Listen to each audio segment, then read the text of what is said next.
Today we're going to talk about the Diamante poem. The Diamante poem gets its name from the word diamond because it's shaped like a diamond. This poem has 7 lines and it does not rhyme. And in fact, you're really not going to write in complete sentences on this one either. This is one of those where you can pick one topic or you may pick 2 topics depending on how you decide to write this poem. This poem looks like this. The first line is your subject, just like the Sin Queen poem that we did the day before. You pick a subject line. The second line is your 2 words that are adjectives that describe the subject. Your third line is picking 3 verbs, ending those words that end in ing that are action words that describe the subject.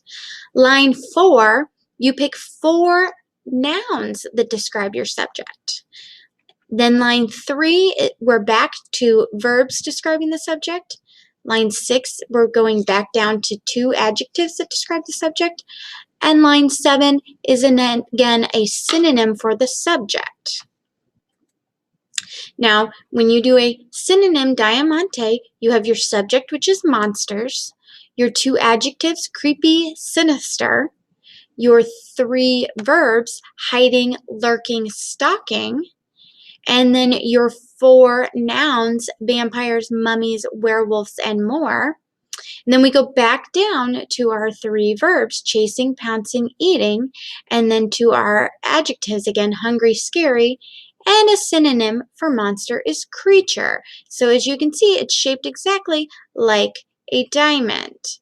Now, this poem can be changed up a little bit by having 2 subjects, and it's called an antonym Diamante.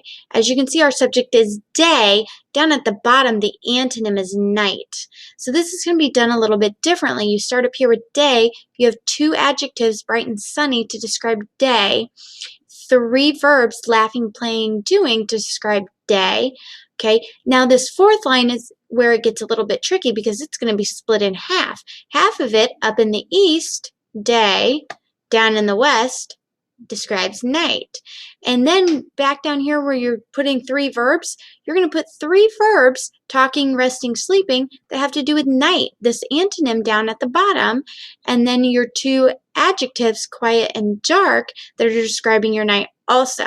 So Diamante could be done 2 ways. It could very simply be done similar to your Sin Queen poem, where you've got your subject and then a synonym for your subject at the bottom, or an antonym where you have your subject and then a word that is the exact opposite at the bottom, halfway through describing this other word. They can be set up in 2 different ways, and you'll have the choice on your assignment to do one or the other.